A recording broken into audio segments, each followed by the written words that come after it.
दूषण झाला लजायमान सामर्थ्य मूर्छना सावरून रतारोहण त्याने केले। असो ऐकणारे सर्व परमार्थ प्रेमी रामभक्त या सर्वांच्या चरणी नतमस्तक होऊन हनुमानजीच्या चरणी नतमस्तक होऊन सेवेला प्रारंभ। सेवेला गी सेवक झालो तुमच्या लागलो निज चरणा आहो स्वामी तुकया देवा यावरी न करावा अव्यर जयांची केली स्मरण होय सकळ विद्यांचे अधिकरण तेची बंधू श्री चरण श्री गुरूंचे ते नमस्कारो आता प्रस्तुत प्रसंगी या ठिकाणी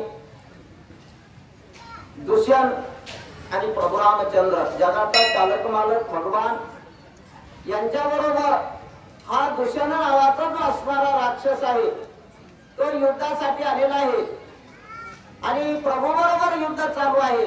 त्यावेळेस नाथबाबांनी त्याला दुष्यंत हे भूषण आहे ते काय खरा असे भूषण आहे। मग कसं आहे एखादा दुष्ट आहे त्याला कितीही चांगलं जरी म्हणलं तरी त्याला काही उपयोग होत नाही त्याचा। पण असे जे असणारे दुष्ट आहेत आणि दुष्टाला आजकाल असेच जास्त आहेत। आज जे वावरणारे आहेत दुष्ट प्रवृत्तीच्यालाच मान जास्त मिळत आहे परंतु त्याचा उपयोग काही नाही। चांगल्याची किंमत कमी आहे आणि वाईटाला किंमत जास्त आहे। तशा प्रकारे या ठिकाणी दुष्यंत आहे पण भूषण आहे ते कुणाला आहे खराला म्हणजे गाढवाला म्हणजे त्या खराचा जो असणारा हा पाठीराखा आहे म्हणून या ठिकाणी आता नाथ महाराजांनी त्याला भूषण दिलेलं आहे। राक्षस सैना देखो निभग्न दूषण झाला कोपायमान रागे रतावरी बैसून जाण वर्षे बाण आणि वार।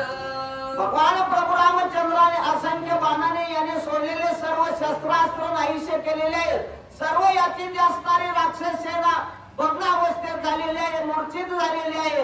ही अवस्था या दुष्यंताने पाहिलेली आहे राग मनामध्ये आलेला आहे आणि परत सावरलेला आहे आपली भूमिका आणि पुन्हा जो असणारा तारुण झालेला आहे आणि भगवंताबरोबर तो युद्ध करू लागलेला आहे। शतसहस्त्र लक्ष कडी बाणा मागे बाण सोडी श्रीराम निमिषार्ध तोडी धनुष्य पाडीचे दोन्ही। त्या खराने दुष्यंताने या ठिकाणी प्रभू रामचंद्रावर जे असणारे 100,000 लक्षावधी जे असणारे बाण सोडलेले आहेत परंतु चालक मालक जो असणारा सर्व शक्तिमान जो असणारा भगवान परमात्मा आहे तो त्या ठिकाणी सर्व बाणा जे असणारा चेंडून आणि टाकू लागलेला आहे। असं जे असणारा या दुष्यंताचं आणि प्रभूचं युद्ध चालू आहे। महाराज यादव